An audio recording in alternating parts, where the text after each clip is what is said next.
Bonsoir à tous, ravi de vous retrouver pour ce nouveau journal d'information locale. Nous sommes le jeudi 23 décembre, voici les titres de cette édition.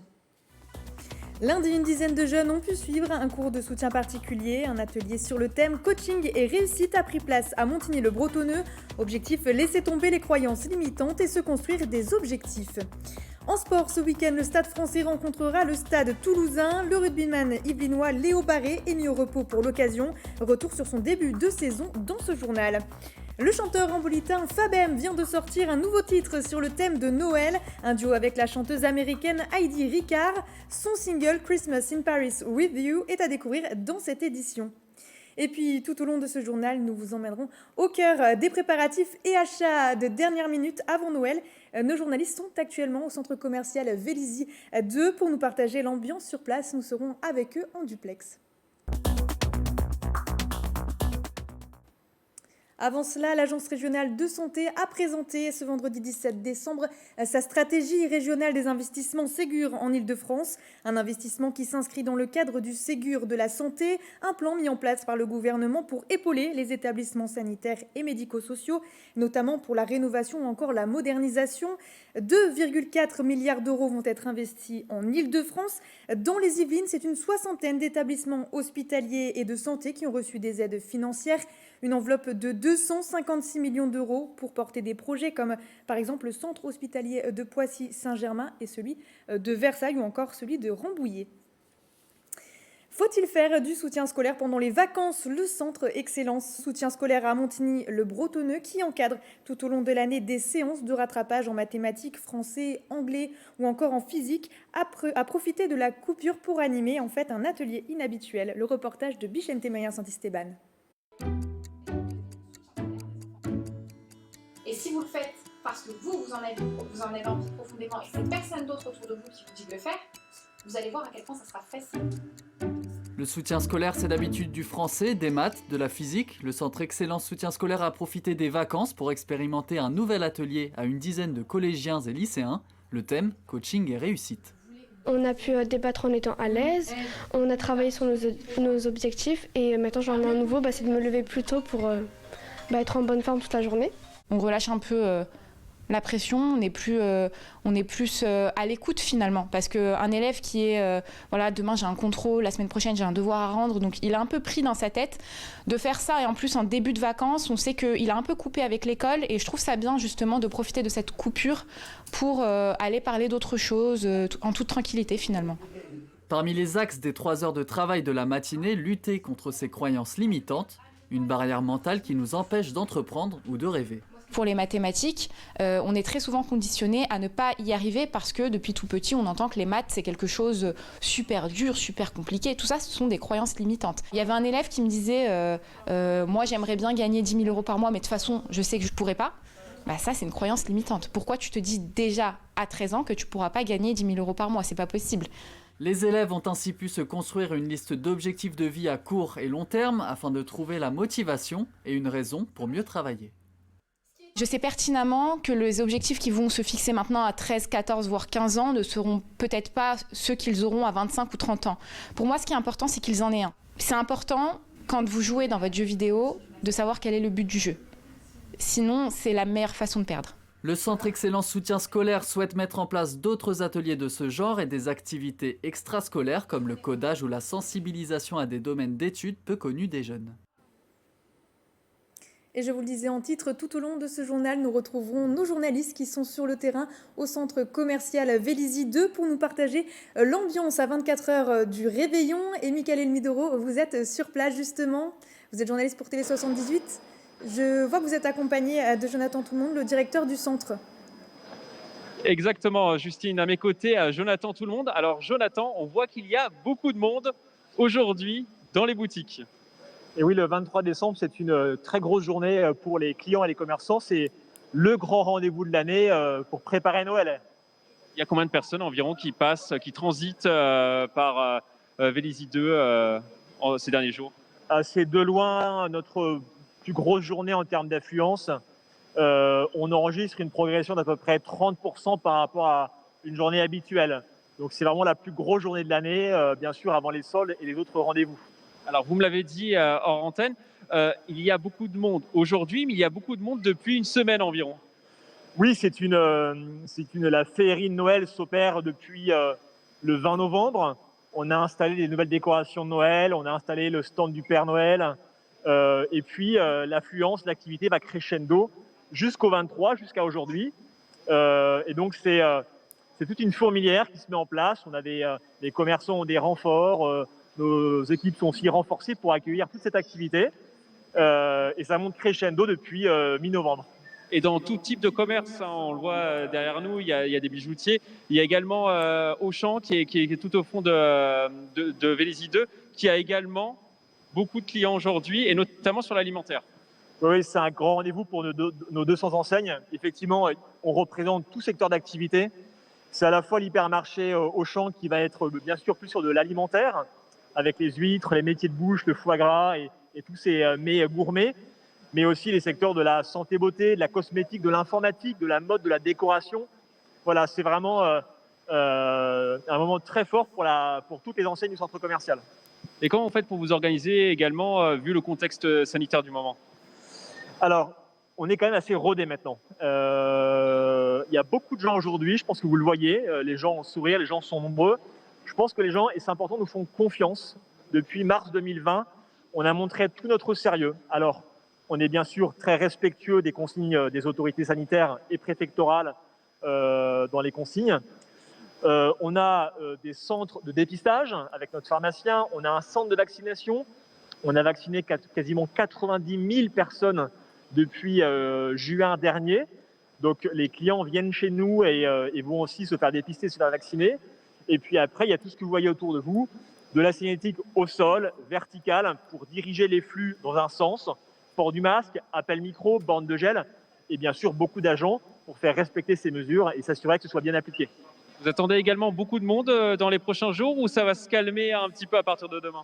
Alors c'est un bon point, effectivement il y a un point d'orgue aujourd'hui, c'est la journée la plus importante de l'année, aujourd'hui le 23 décembre. Demain c'est plus calme, puisque les gens vont chez eux préparer leur table, leurs cadeaux et leurs cérémonies, leur célébration en famille. Et après ça repart jusqu'au 31, le réveillon.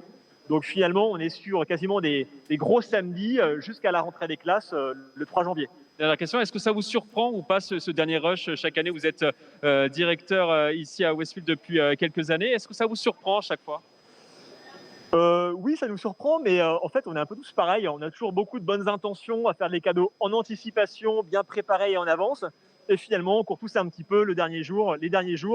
Moi, comme vous, et peut-être comme tous ces clients qu'on voit aujourd'hui ce soir, dans la joie, la bonne humeur et la féerie de Noël. Donc, c'est le plus important.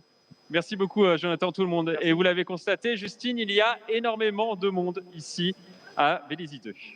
Je l'ai constaté en effet. Merci beaucoup, Mickaël Elmidoron. On vous reprendra dans un instant. Mais pour l'heure, c'est aussi Noël à Versailles jusqu'au 2 janvier 2022. La salle des fêtes de l'Hôtel de Ville est envahie par des petits bonhommes en plastique, les Playmobil, un Noël fantastique. C'est une exposition pour transmettre l'univers du jouet, l'esprit de Noël. C'est le reportage de Célia Gatsongo et Vicente Maria Santisteban.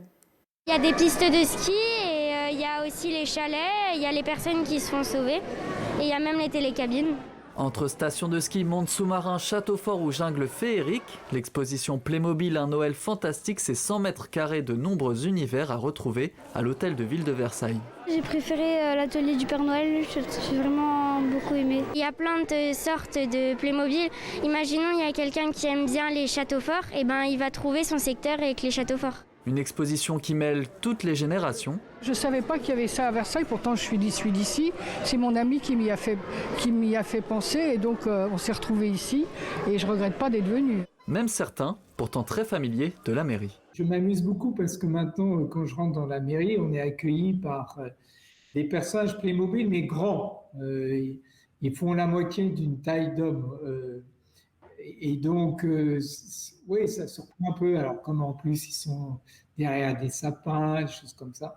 C'est un côté très festif. Un espace qui réveille des souvenirs nostalgiques de jeunesse. Château fort parce que c'est un peu mon rêve d'enfance qui a pu se réaliser. J'avais pas de château fort, j'avais dû en construire en carton pour mes Playmobil à moi. À Playmobil, ça traverse les âges. Moi-même, j'y ai joué quand j'étais enfant. Je passais des journées entières autour de ces thèmes. Et donc là, ça me replonge un peu dans toute cette belle époque. Impossible de savoir combien de Playmobil ont été placés dans l'enceinte, même pour le créateur de l'exposition. Ça, c'est la question piège auquel je peux absolument jamais répondre parce qu'on vient avec des caisses et des caisses et on compte pas le nombre qu'on en met. Il y a 20 mètres cubes de Playmobil déjà qui sont sur la table. L'exposition est gratuite et accessible jusqu'au 2 janvier prochain. Et pour tous ceux qui veulent ramener un peu de cet univers à la maison, des Playmobil à l'unité ou encore des pièces de collection sont à vendre. Toujours à Versailles, mais cette fois-ci du côté du château, le temps, mais aussi l'espace est suspendu pendant plus d'1 an. Si vous visitez prochainement le site, un élément sera manquant au premier étage. C'est la prestigieuse pendule de Louis XV, celle qui donne les minutes, les heures, le jour, mais aussi la position des planètes et les phases de la Lune. Elle est supposée se trouver dans le petit appartement du roi, mais elle a été amenée chez des spécialistes pour une rénovation importante qui durera plus d'1 an. Le but, faire qu'à son retour, elle puisse fonctionner jusqu'à l'année 1999. Un retour en grande pompe est prévu en octobre 2022 lors d'une exposition consacrée à Louis XV. Et à présent, comme tout à l'heure, on retrouve Michael Elmidoro. Michael Elmidoro, vous êtes sur place. Est-ce que vous pouvez nous raconter un peu, nous dire un peu l'ambiance ? Alors, il y a énormément de monde, on l'a dit précédemment, et je suis aux côtés de trois jeunes qui ont fait leur cadeau à la dernière minute, on peut le dire, Marco, c'est bien ça. Ouais, c'est ça. Là, je suis allé, petite offre de t-shirts, 2 t-shirts pour 30 €. J'ai acheté ça pour ma sœur, elle va être contente, c'est carré. Et pourquoi la dernière minute ? J'avais pas d'idée de cadeau et j'ai vu sur Instagram qu'ils faisaient des offres de t-shirts, du coup, je suis venu à Vélizy 2 directement. Et vous l'avez accompagné, c'est ça, Charles et Kenzie ? Ouais, c'est ça. Là, du coup, on va essayer aussi de trouver des petits cadeaux à la dernière minute aussi pour la famille et voilà. C'est ça aussi. Et là, c'est vraiment dernière minute, parce que vous êtes arrivé il y a quoi, une vingtaine de minutes environ. Exactement. Donc, on est arrivé il y a 20 minutes. Il voulait acheter un cadeau pour sa sœur et moi, j'en ai profité aussi pour essayer de trouver un cadeau pour ma tante. On verra ce qu'on peut trouver. Bon, c'est un peu compliqué. Il y a beaucoup de monde actuellement. Il fait chaud. Donc, on essaye de faire un peu rapide. C'est pas trop compliqué justement de faire les courses à la dernière minute ? Non, parce qu'on sent l'esprit des fêtes, les vendeurs qui veulent nous aider parce que c'est Merry Christmas. Merci en tout cas à tous les trois et on vous laisse bon shopping, tout simplement. Voilà Justine, vous l'aurez compris, les achats de dernière minute, c'est pour tout le monde. Moi-même, je vais continuer mes achats et je vous laisse avec Nicolas Dandry. Je vous laisse continuer vos achats. Merci beaucoup, Michael Elmidoro, journaliste à TV78. On passe côté sport. À présent, nous suivons régulièrement son évolution sur TV78. Le rugbyman yvelinois Léo Barré poursuit sa progression au Stade français de Paris. Ce dimanche 27 décembre, le club parisien rencontre le club toulousain. Mis au repos ce week-end, le jeune joueur du Stade français a eu beaucoup de temps de jeu depuis ce début de saison. Retour sur ses performances avec Nicolas Dandry et Bichente Mérien Santisteban. Il a 19 ans et déjà 9 matchs de top 14 joués cette saison.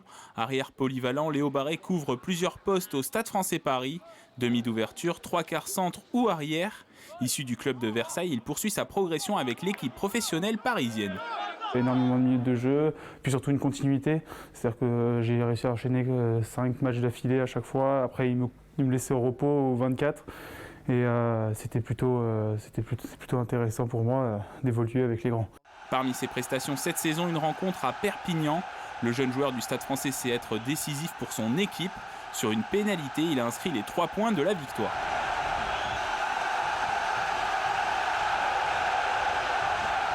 Après, quand j'ai regardé le match, il y avait beaucoup d'ambiance à Aimé Giral, mais pendant le match, on est dans notre bulle. Donc ça a beaucoup joué lors de cette pénalité. Arrivé au Stade français Paris à l'été 2020, Léo Barré a prolongé son contrat dans le club parisien jusqu'en 2025. Une satisfaction pour le manager de l'équipe, Gonzalo Quesada. Beaucoup de talent, mais aussi beaucoup de qualité de travail. Il y a encore du travail pour lui pour être un grand joueur installé au moins en top 14. Il fait partie de ceux qui ont l'intelligence et l'humilité et la lucidité de savoir qu'il a un parcours encore devant lui à faire, mais c'est sûr qu'il c'est un des rares joueurs qui aujourd'hui, il a 19 ans et on l'oublie, quoi. On oublie qu'il a 19 ans. Léo Barré joue aussi en équipe de France moins de 20 ans. Avec 4 sélections à son compteur, il participera début janvier à un stage de préparation en vue du tournoi des 6 Nations 2022. Et on continue ce soir notre fil rouge avec nos journalistes présents actuellement au centre commercial Vélizy 2. Et je vois Nicolas Landry, vous êtes sur place. Cette fois-ci, c'est vous que l'on retrouve et vous êtes accompagné de Laurent Ferranti, le directeur de la FNAC. Et effectivement, Justine, Mickaël est allé faire ses courses de dernière minute. Et moi, je suis avec Laurent Ferranti, vous l'avez dit, donc le directeur d'un grand magasin de produits culturels. Bonsoir. Bonsoir. Alors, comment ça se passe là, en ce moment? Ça doit être la cohue dans vos rayons. Écoutez, ça se passe très bien. Les clients sont au rendez-vous. Le magasin reste quand même fluide. L'organisation est bonne. Il y a de quoi passer les derniers achats de Noël en toute tranquillité. Sachant qu'en plus, les produits que vous vendez, on les retrouve souvent sous les sapins. Exactement. Là, on est plutôt sur les achats de dernière minute. Ça pousse fort sur les produits éditoriaux, ce qu'on appelle chez nous, comme le livre qui marche toujours aussi bien chez nous, avec par exemple 2 exemples, la BD qui fonctionne extrêmement bien et puis la poussée très forte du manga. Je vous donne juste un exemple sur le tome 100 de One Piece qui vient de sortir. Les 3 premiers jours, c'est 130 000 pièces qui sont parties. Et quel premier bilan vous pouvez faire de ce Noël 2021 chez vous? Écoutez, le bilan, il est bon. Noël s'est passé un peu différemment. Ça s'est plus étalé depuis novembre. C'est un petit peu dur de là commencer à dire ce que va être l'atterrissage. Je pense qu'à la fin de Noël, on pourra dire effectivement si ça s'est bien ou pas bien passé. Mais pour le moment, ça se passe très bien. En comparaison à l'année dernière, c'est plutôt une meilleure année que 2020? On est sur une meilleure année, en tout cas pour nous, avec la complémentarité de Fnac.com. Ça se passe très très bien. Oui, parce que ça se passe aussi sur le digital, hein, c'est ça? Exactement. C'est les interactions entre les magasins et le web qui fonctionnent très bien aujourd'hui.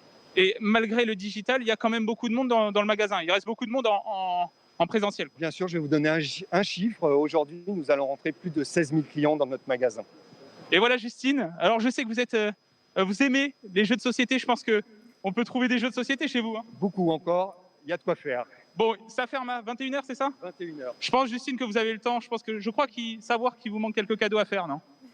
Oui, c'est vrai, Nicolas Landry. Merci beaucoup d'avoir été là avec nous. Et puis, si vous voulez faire vos derniers achats ou m'acheter des jeux de société, c'est le moment. Allez-y. Merci beaucoup. On l'a appris cette semaine, la 49e édition de la corrida de Houille est annulée. L'événement qui devait se tenir mercredi 26 décembre ne pourra pas avoir lieu en raison de la crise sanitaire et suivant les recommandations du préfet.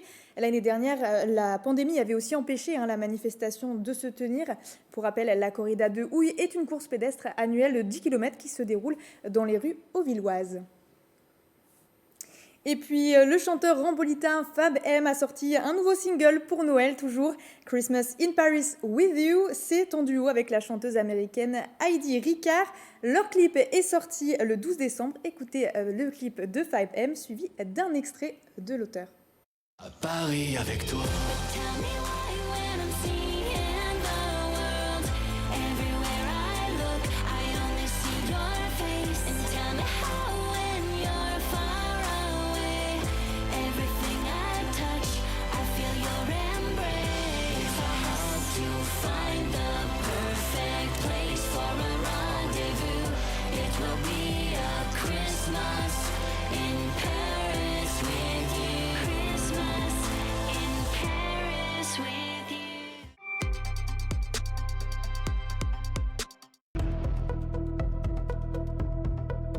C'est le fruit d'une collaboration avec Heidi Ricard, qui est une chanteuse américaine qui vient de Détroit. On a collaboré ensemble sur mon dernier album, Vers un autre matin, où elle est venue chanter sur une chanson qui s'appelle You Say You Say. Et elle m'a demandé pour son Christmas album de composer un duo avec elle. Donc elle est venue tout droit de Détroit pour qu'on compose ensemble cette chanson. Et voilà, donc on a sorti le single cette année.